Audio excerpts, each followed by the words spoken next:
아니, 사람이 죽어간다고! 도대체 언제까지 매뉴얼 타령이야? 일본 나가노현에 얼어붙은 호텔 로비.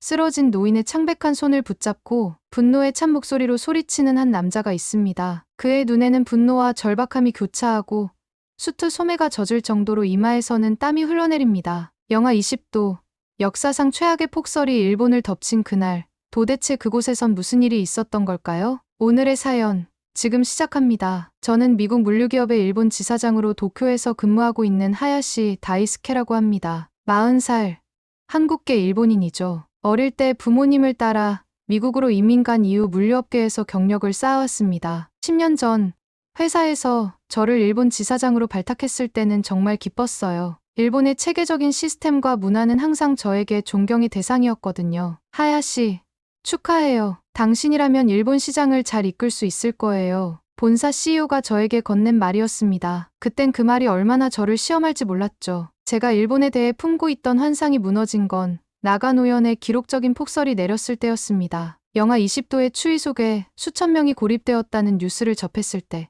저는 즉시 회사 차원의 구호 활동을 준비했습니다. 물류회사니까 물자를 운반하는 건 우리의 전문 분야였습니다. 하지만 일이 그렇게 간단하지 않다는 걸 곧 깨달았죠. 지사장님, 구호물자 배송을 위한 허가가 필요합니다. 재난지역 진입은 공식 루트를 통해야 합니다. 일본 정부 관계자의 말에 처음엔 당연하다고 생각했죠. 시스템이 있으니까요. 하지만 시간이 갈수록 상황은 악화되기만 했습니다. 관료적인 절차는 끝없이 이어졌고 실제 도움은 지연되었어요. TV에서는 모든 상 중이라는 발표가 나왔지만 현장 소식은 달랐습니다. 특히 충격적이었던 건 저희 회사의 베테랑 직원인 오가와 슈이치가 가족과 함께 나가노에 고립되었다는 소식이었어요. 그는 55세의 일본인 물류 전문가로 항상 모든 규칙을 철저히 지키는 사람이었습니다. 그가 보낸 문자는 제 마음을 무겁게 했어요. 지사장님, 상황이 생각보다 심각합니다. 호텔에 노인들이 많은데 난방이 제대로 작동하지 않아요. 관리자들은 매뉴얼만 읽고 있고 그날 밤 일본 뉴스를 보다가 들은 발언에 제 귀를 의심했습니다. 한국이 먼저 도움을 제안해야 하는 것 아닌가요? 이웃 나라로서의 책임이 있지 않을까요? 이 말이 저를 화나게 했습니다. 한국에 대한 이야기가 나올 때마다 가슴 한편이 묘하게 울리는 느낌. 어릴 적 할머니가 들려주시던 한국 이야기가 떠올랐죠. 비록 미국에서 자랐지만 제 핏줄에는 한국인의 피가 흐르고 있다는 사실을 그때 새삼 느꼈습니다. 다음 날 아침, 저는 결단을 내렸어요. 더 이상 기다릴 수 없었죠. 회사 소유의 구호물자를 가득 실은 트럭 3대를 준비했습니다. 직원들에게는 자발적인 참여를 요청했어요. 놀랍게도 많은, 특히 한국계 직원들이 즉시 자원했습니다. 지사장님, 이건 규정에 어긋납니다. 공식 허가 없이는 재난 지역에 들어갈 수 없어요. 일본인 부장의 걱정 어린 조언이 있었지만 이미 제 마음은 정해져 있었습니다. 슈이치의 가족과 그곳에 갇힌 수많은 사람들이 제 머릿속을 떠나지 않았거든요. 사람이 죽어가는데 무슨 규정입니까? 내가 책임질 테니 같이 가실 분만 오세요. 그렇게 저는 인생에서 가장 위험한 결정을 내렸습니다. 도쿄를 출발해 폭설로 뒤덮인 나가노로 향하는 순간 제 인생이 완전히 바뀔 거라는 예감은 없었어요. 단지 도움이 필요한 사람들에게 손을 내밀고 싶었을 뿐이었습니다. 불과 5시간 뒤 저는 제 눈으로 믿기 힘든 광경을 목격하게 되었죠. 그리고 그 경험은 제가 일본과 한국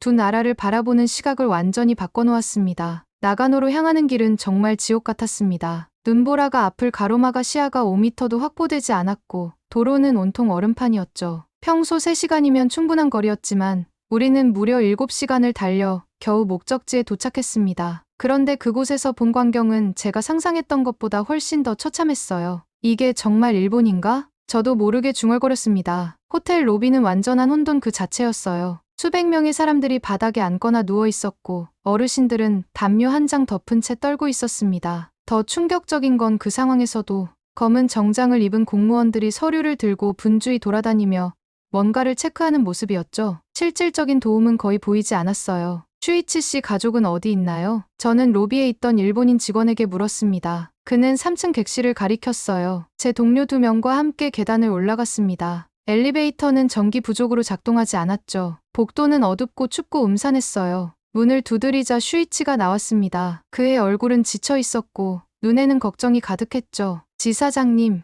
이렇게 직접 오시다니. 슈이치는 놀라움을 감추지 못했습니다. 방 안으로 들어가 보니 그의 아내와 노모, 그리고 10살 된 딸이 이불 속에 모여 있었어요. 특히 노모는 얼굴이 파랗게 질려 있었습니다. 어머님 상태가 안 좋아 보이네요. 의사는 봤습니까? 제 질문에 슈이치는 고개를 숙이며 한숨을 내쉬었습니다. 의사는 1층에 한 명 있지만 환자가 너무 많아서 번호표를 받았어요. 제 차례가 되려면 한참은 기다려야 할 것 같습니다. 저는 즉시 직원들에게 트럭에서 담요와 핫팩, 음식을 가져오라고 지시했습니다. 그리고 슈이치에게 말했어요. 일단 가족분들을 로비로 모시죠. 저희가 가져온 물품을 나눠드리겠습니다. 슈이치의 표정이 변했습니다. 그는 머뭇거리며 말했어요. 지사장님, 그게 공무원들이 허가 없이 물품 배분을 금지했습니다. 모든 물자는 공식 채널을 통해서만. 저는 그의 말을 끊었습니다. 아니, 지금 사람 목숨이 왔다 갔다 하는데 무슨 매뉴얼 타령입니까? 제 목소리가 복도에 울려 퍼졌습니다. 평소에는 감정을 잘 드러내지 않는 제가 목소리를 높인 건 처음이었던 것 같아요. 슈이치는 놀란 표정으로 저를 바라봤고 저는 깊게 한숨을 내쉬었습니다. 미안합니다. 그런데 이건 비상 상황이에요. 규칙보다 생명이 우선이지 않나요? 로비로 내려가는 동안 저는 창문 밖을 쳐다봤습니다. 눈은 여전히 쏟아지고 있었고 거리에는 사람 한 명 보이지 않았죠. 그때 복도 끝에서 특이한 광경이 눈에 들어왔어요. 젊은 남녀 몇 명이 방에서 방으로 다니며 뭔가를 나눠주고 있었습니다. 저기 누구죠? 슈이치에게 물었더니 그는 작은 목소리로 대답했습니다. 한국인 관광객들이에요. 이상하게도 그들만 적극적으로 움직이고 있어요. 자기들끼리 단체 채팅방을 만들어서 서로 정보를 공유하고 가져온 음식을 나눠주고 있습니다. 로비에 도착하자 더 놀라운 광경이 펼쳐졌습니다. 한쪽에서는 20대로 보이는 한국인 청년들이 즉석에서 배식소를 차려놓고 컵라면을 나눠주고 있었어요. 또 다른 쪽에서는 30대 한국인 부부가 어르신들에게 따뜻한 차를 나눠주며 체온을 확인하고 있었습니다. 그들은 체계적으로 움직이고 있었어요. 누가 시킨 것도 아닌데 저절로 조직이 형성된 듯했습니다. 반면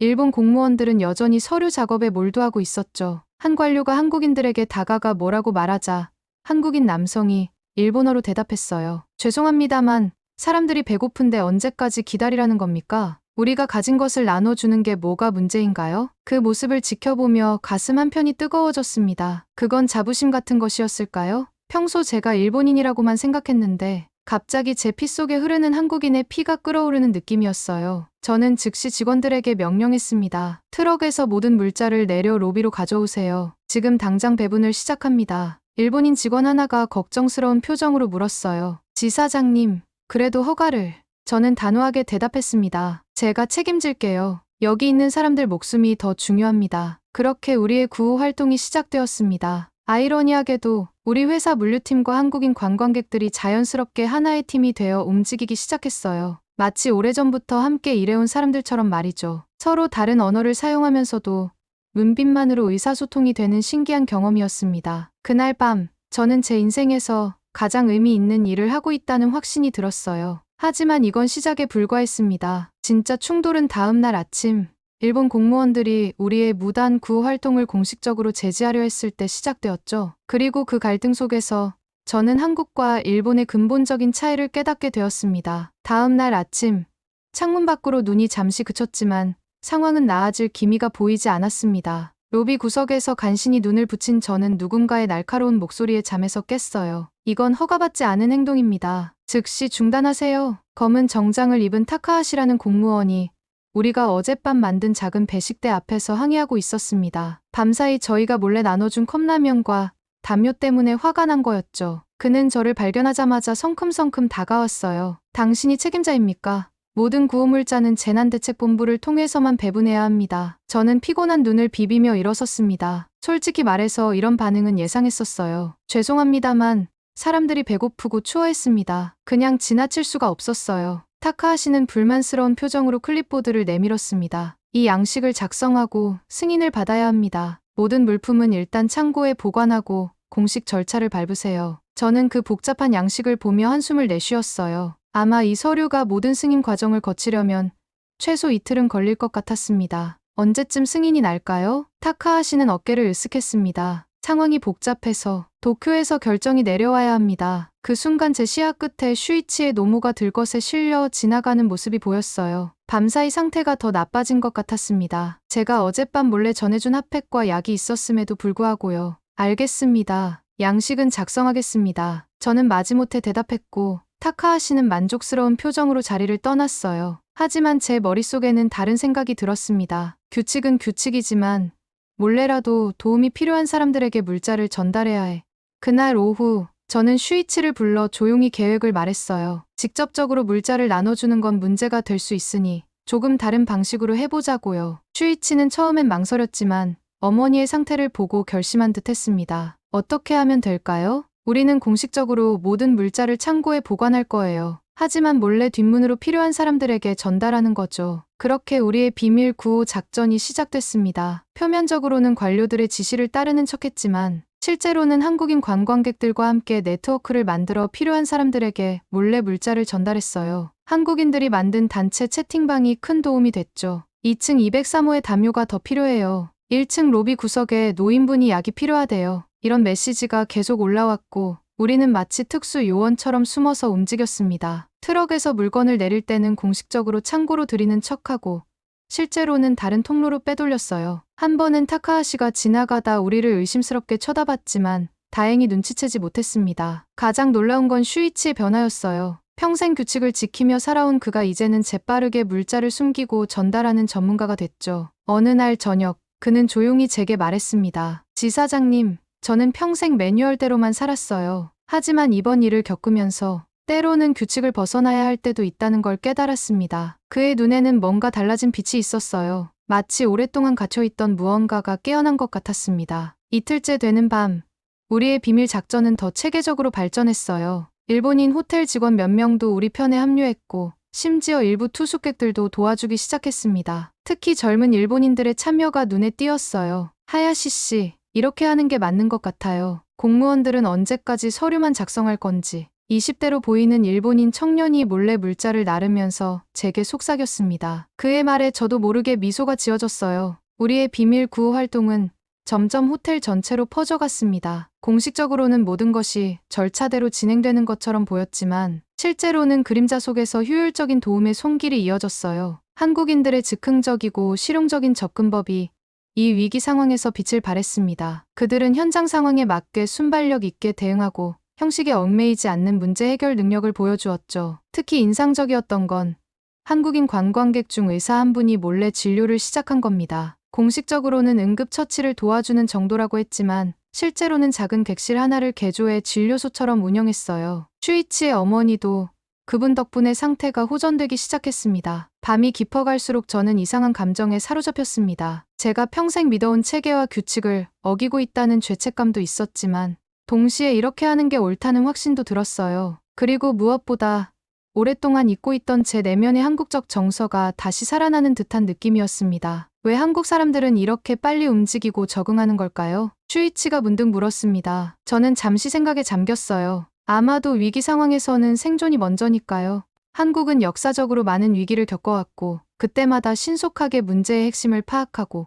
실질적인 해결책을 찾아내는 정신이 몸에 배인 것 같아요. 제 대답에 슈이치는 깊이 생각하는 표정이었습니다. 창문 밖으로는 여전히 눈이 내리고 있었지만 호텔 안에는 작은 희망의 불씨가 퍼져나가고 있었어요. 공식적인 시스템은 여전히 제자리 걸음이었지만 우리의 작은 반란은 실질적인 변화를 만들어내고 있었습니다. 그날 밤 저는 간이 침대에 누워 생각했어요. 이게 바로 한국식 해결법인가? 어렸을 때 할머니께서 해주시던 이야기가 떠올랐습니다. 위기에 처했을 때 한국인들이 보여주는 끈기와 적응력, 그리고 서로 돕는 마음.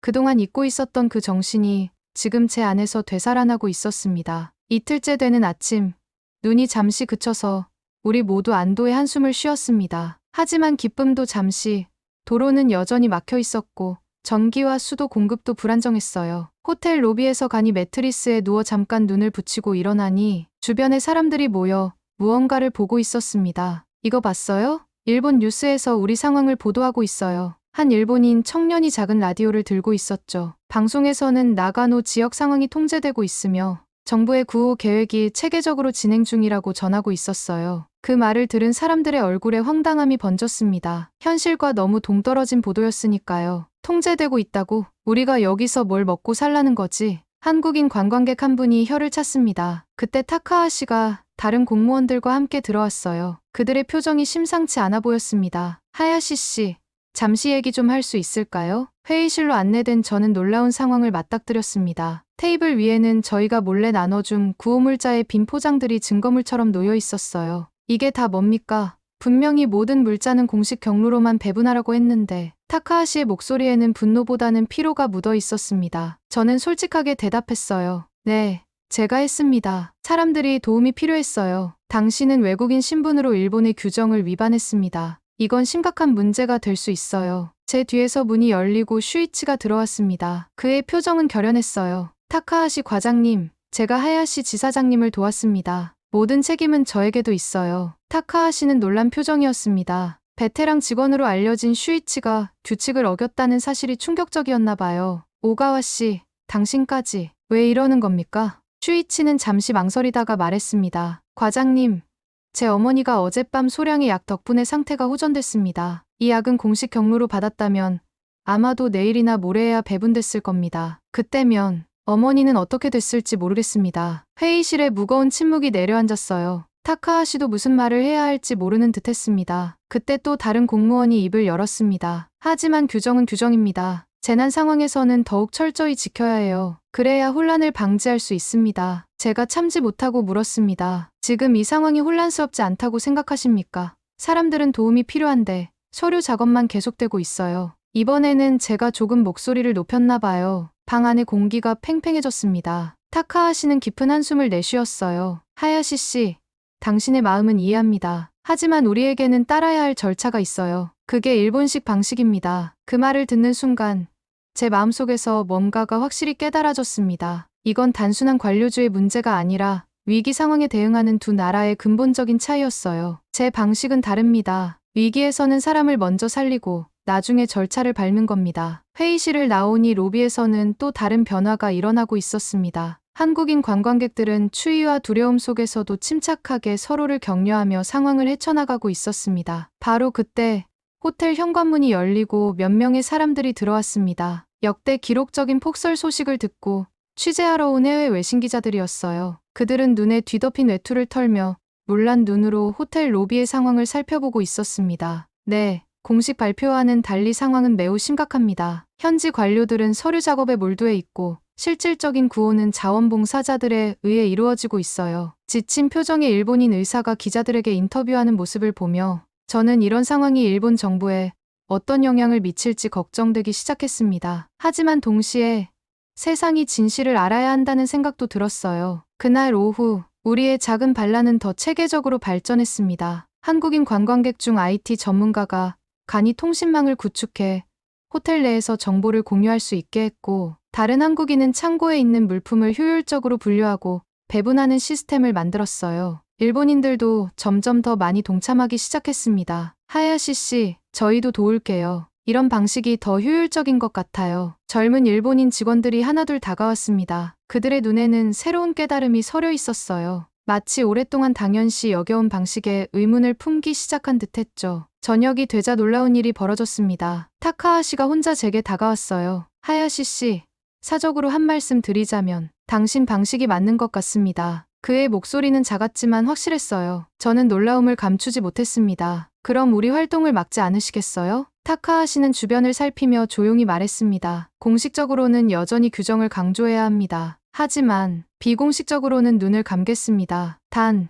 너무 눈에 띄게 하지는 마세요. 그의 말에 저는 미소를 지었습니다. 작은 변화였지만 의미 있는 진전이었어요. 밤이 깊어갈수록 저는 이 경험이 단순히 폭설 대응을 넘어서는 뭔가가 있다고 느꼈습니다. 이건 두 문화의 충돌이자 조화였어요. 슈이치가 제 옆에 앉아 조용히 말했어요. 지사장님, 한국에서는 항상 이렇게 위기에 대응하나요? 저는 잠시 생각에 잠겼습니다. 사실 저는 한국에서 살아본 적이 없었지만 할머니께서 들려주신 이야기들이 떠올랐어. 제가 알기로는 한국은 수많은 위기를 겪으면서 빨리빨리 문화가 발달했대요. 상황을 빠르게 파악하고 즉각 대응하는 능력이죠. 체계적인 매뉴얼보다는 현장에서의 융통성을 중시하는 것 같아요. 슈이치는 깊이 생각하는 표정이었습니다. 일본은 너무 매뉴얼에 의존하는 것 같아요. 지금까지는 그게 장점이라고 생각했는데 그의 말끝이 흐려졌습니다. 우리 둘 다 창밖을 바라봤어요. 눈은 다시 내리기 시작했고 앞으로의 상황은 여전히 불확실했습니다. 하지만 호텔 안에서는 작은 희망의 불씨가 타오르고 있었어요. 서로 다른 문화의 사람들이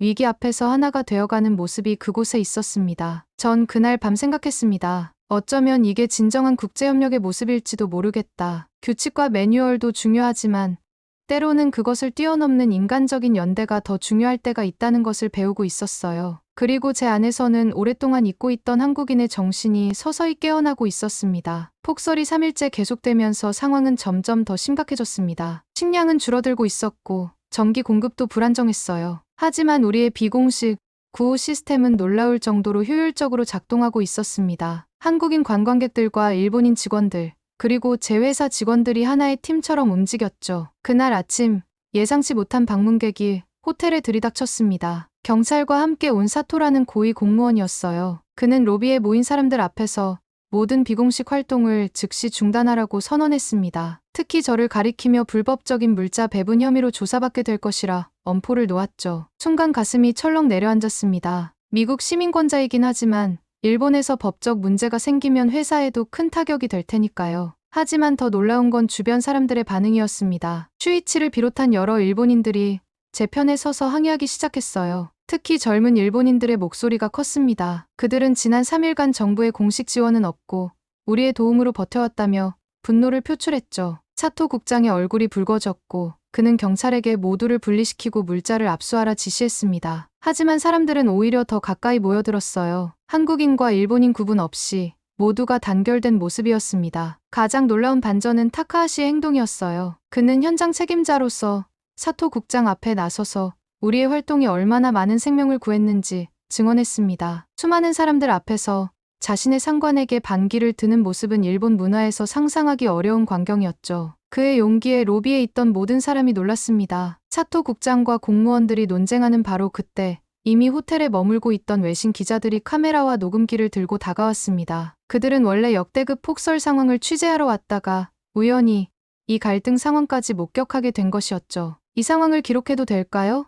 BBC 특파원이 카메라를 들어 올리며 물었습니다. 사토 국장의 얼굴이 창백해졌습니다. 외신 앞에서 구호 활동을 방해하는 모습이 보도되는 것을 원치 않았던 거죠. 결국 그는 부하들에게 일단 철수하라고 지시했고 우리의 활동은 계속될 수 있었습니다. 그들이 떠난 후 로비에는 안도감이 퍼졌습니다. 하지만 저는 이 문제가 완전히 해결된 것이 아니라 단지 잠시 미뤄진 것뿐이라고 느꼈어요. 슈이치가 다가와 저에게 감사를 표했고 저는 이것이 모두의 공동 노력 덕분이라고 말했습니다. 그날 저녁 외신 기자가 저에게 인터뷰를 요청했습니다. 처음에는 망설였지만 현장의 실상이 세상에 알려져야 한다는 생각이 들었습니다. 재난 상황에서 벌어진 일들, 그리고 사람들이 서로 돕는 모습이 제대로 전해질 필요가 있었어요. 인터뷰에서 저는 국적과 문화의 벽을 넘어 사람들이 서로 돕고 있는 모습을 강조했어요. 인터뷰가 끝나고 기자는 특히 위기 상황에서 보여준 한국인들의 놀라운 봉사정신과 실질적인 문제 해결 능력을 더 취재하기 위해 한국인 관광객들이 모여있는 쪽으로 자리를 옮겼습니다. 그들의 유연하고 신속한 대응이 많은 생명을 구했다는 사실에 기자도 깊은 인상을 받은 듯했어요. 그날 밤 저는 창밖을 바라보며 깊은 생각에 잠겼습니다. 이번 사건으로 제 인생관이 많이 바뀌고 있었어요. 평소 규칙과 체계를 중시하던 제가 이제는 그것을 과감히 무시하고 행동하게 되었으니까요. 또한 한국인의 정체성에 대해서도 다시 생각하게 됐습니다. 어릴 때는 한국인이라는 사실이 그저 제 배경의 일부일 뿐이라고 여겼는데 이제는 그것이 제 정체성의 중요한 부분이라는 걸 깨달았어요. 창문 너머로 눈이 계속 내리고 있었습니다. 상황은 여전히 불안정했지만 호텔 안에는 이상한 평화가 감돌았어요. 문화와 국적의 차이를 뛰어넘어 사람들이 하나로 뭉친 특별한 공간이 된 것 같았습니다. 그때 슈이치의 아들이 제게 다가왔어요. 10살 남짓한 어린 소년이었습니다. 아저씨, 할머니가 많이 좋아지셨어요. 고맙습니다. 그 순수한 말 한마디가 제 마음을 따뜻하게 했습니다. 이 모든 갈등과 위험을 감수한 이유가 바로 이것이었죠. 사람을 살리는 일이었으니까요. 잠자리에 들면서 다음 날은 또 어떤 도전이 기다리고 있을지 생각했어요. 사토 국장은 분명 다른 시도를 할 것이고 폭설 상황도 언제 끝날지 알 수 없었습니다. 하지만 이상하게도 두렵지 않았어요. 무엇보다 한국인들의 놀라운 위기 대응 능력이 우리 모두를 지탱해주고 있었기 때문이었죠. 돌이켜보면 한국인 관광객들이 없었다면 이 상황은 상상할 수 없이 악화되었을 겁니다. 그들이 먼저 나서서 구호 활동을 시작했고 물자를 효율적으로 분배했으며 위기에 빠진 노약자들에게 실질적인 도움을 주었어요. 일본의 규칙과 매뉴얼이 무력해진 상황에서 한국인들의 실용적이고 유연한 대처 방식이 수많은 생명을 구했습니다. 특히 그들의 문제를 발견하면 즉시 해결책을 찾는 접근법은 감탄스러웠어요. 공식적인 승인이나 허가를 기다리는 대신 필요한 일을 바로 실행에 옮기는 모습에서 위기 상황에 최적화된 한국인의 특유한 대응 방식을 목격했습니다. 그런 경험이 앞으로 제 인생에 어떤 영향을 미칠지 궁금했어요. 하지만 그것은 내일의 문제였습니다. 다음날 창밖을 보니 눈이 조금 잦아들고 있었습니다. 작은 희망이 보이기 시작한 거죠. 하지만 도로는 여전히 통제되고 있었고 외부와의 연락도 제한적이었어요. 로비에서 아침 회의를 하는데 놀라운 변화가 눈에 띄었습니다. 어제까지만 해도 수동적이던 일본인 투숙객들이 적극적으로 참여하기 시작했어요. 특히 젊은 층의 변화가 두드러졌죠. 그들은 스스로 팀을 나누어 구호 활동을 조직하고 있었습니다. 지사장님, 저희가 2층을 담당하겠습니다. 노약자 상태를 체크하고 필요한 것을 알려드릴게요. 20대로 보이는 일본인 청년 5명이 자발적으로 나섰어요. 그들의 눈빛에서 결연한 의지가 느껴졌습니다. 마치 수동적인 태도에서 벗어나 주체적으로 행동하기로 결심한 것 같았죠. 더 놀라운 건 일부 공무원들의 태도 변화였어요. 타카하시는 이제 공식적으로도 우리 활동에 협조하기 시작했고 다른 몇몇 공무원들도 조용히 도움을 주고 있었습니다. 물론 사토 국장 같은 완고한 인물들은 여전히 반대했지만 현장의 분위기는 확실히 바뀌고 있었어요. 그날 오후 호텔 내 모든 공간이 효율적으로 재구성되었습니다. 로비는 중앙 지휘소가 되었고 각 층마다 담당팀이 배치됐어요. 특히 한국인 관광객들이 주도적으로 이 모든 시스템을 구축했습니다. 그들은 자신들만의 방식으로 위기 대응 매뉴얼을 만들어 일본인들에게 가르쳐 주었고 물자 배분과 환자 케어를 체계적으로 조직했어요. 일본인들은 처음에는 어색해하다가 점차 한국인들의 실용적인 방식을 따라하기 시작했습니다. 서로 다른 언어를 사용하면서도 한국인들의 리더십 아래 놀라운 변화가 일어나고 있었죠. 눈이 완전히 그쳤습니다. 창밖으로 보이는 세상은 온통 하얀색이었지만 멀리서 제설 작업 소리가 들려왔어요. 구조대가 마침내 접근하고 있다는 신호였습니다. 정오쯤 첫 번째 구조팀이 호텔에 도착했습니다. 그들은 우리가 자체적으로 구축한 시스템을 보고 놀란 표정이었어요. 이게 다 어떻게 가능했던 거죠? 구조대장이 물었습니다. 슈이치가 고개를 숙이며 말했습니다. 모두 한국인 관광객들 덕분입니다. 그들이 없었다면 많은 사람들이 살아남지 못했을 겁니다. 우리 일본인들은 그들에게 정말 감사해야 합니다. 일본인 투숙객들도 고개를 끄덕이며 한국인들을 향해 깊이 허리를 숙였습니다. 정말 감사합니다. 여러분의 도움이 없었다면 우리는 어떻게 되었을지 모릅니다. 한국인 관광객들과 일본인 투숙객들이 서로 연락처를 교환하며 작별 인사를 나누는 모습이 인상적이었어요. 일본인들의 얼굴에는 한국인들에 대한 깊은 존경과 감사의 마음이 역력했습니다. 다음 날 아침, 저는 마지막 그룹과 함께 호텔을 떠났습니다. 도쿄로 돌아가는 길은 여전히 험난했지만 제 마음은 이상하게 평온했어요. 무언가 중요한 일을 해냈다는 성취감과 제 안에 잠들어 있던 한국인의 정체성을 재발견한 기쁨이 함께했거든요. 도쿄에 돌아오자 회사 직원들이 박수와 환호로 저를 맞이했습니다. 이번 경험을 통해 위기 상황에서 정말 중요한 것이 무엇인지 깨달았거든요. 아무리 완벽한 매뉴얼이 있어도 그것을 실행할 용기와 상황에 맞게 유연하게 적용할 수 있는 지혜, 그리고 무엇보다 규칙보다 사람을 먼저 생각하는 마음이 중요하다는 것을 배웠습니다. 이런 가치들은 제가 나가노에서 만난 한국인들에게서 가장 강하게 느꼈던 것들이었죠. 아무리 완벽한 매뉴얼이 있어도 그것을 실행할 용기와 상황에 맞게 유연하게 적용할 수 있는 지혜, 그리고 무엇보다 규칙보다 사람을 먼저 생각하는 마음이 중요하다는 것을 배웠습니다. 이런 가치들은 제가 나가노에서 만난 한국인들에게서 가장 강하게 느꼈던 것들이었죠. 나가노 사건 이후 회사에서 저의 입지는 더욱 강화됐어요. CEO가 직접 전화해서 칭찬했고 일본 내 다른 지역 대응팀 구성을 제안했습니다. 하지만 저에게 더 의미 있는 변화는 회사 내부의 문화였어요. 이제 저희 팀은 위기 상황에서 더 유연하게 대응하는 방법을 연구하고 있습니다. 슈이치의 말처럼 규칙은 지키되 사람을 먼저 생각하는 접근법이죠. 놀랍게도 일본 사회에서도 작은 변화의 바람이 불기 시작했습니다. 한국식 위기 대응법에서 배울 점이라는 제목의 특집 기사가 대형 신문에 실렸고 일부 정치인들은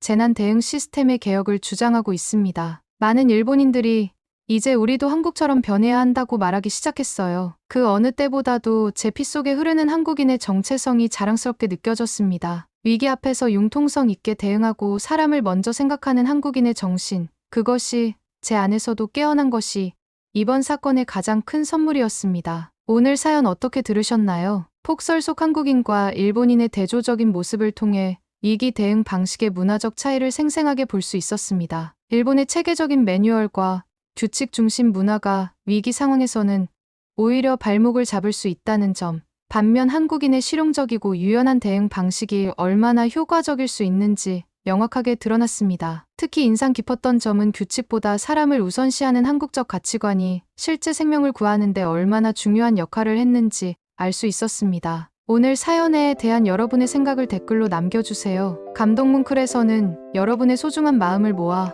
사연 주인공들에게 전해드리고 있습니다. 여러분 주변에 감동적이거나 재미있는 실제 사연들을 제보받고 있으니 언제든 저희 공식 메일로 제보해주세요. 오늘 들려드린 사연에 공감하셨다면 구독과 좋아요 눌러주시고 주변 분들과도 공유해주세요. 여러분의 작은 관심과 응원이 더욱 좋은 콘텐츠를 만드는 데 큰 힘이 됩니다. 오늘도 여러분의 하루의 작은 즐거움이라도 되었기를 바라며 지금까지 감동문클이었습니다. 끝까지 시청해주셔서 감사합니다. 다음에 더 감동적인 사연으로 찾아뵙겠습니다.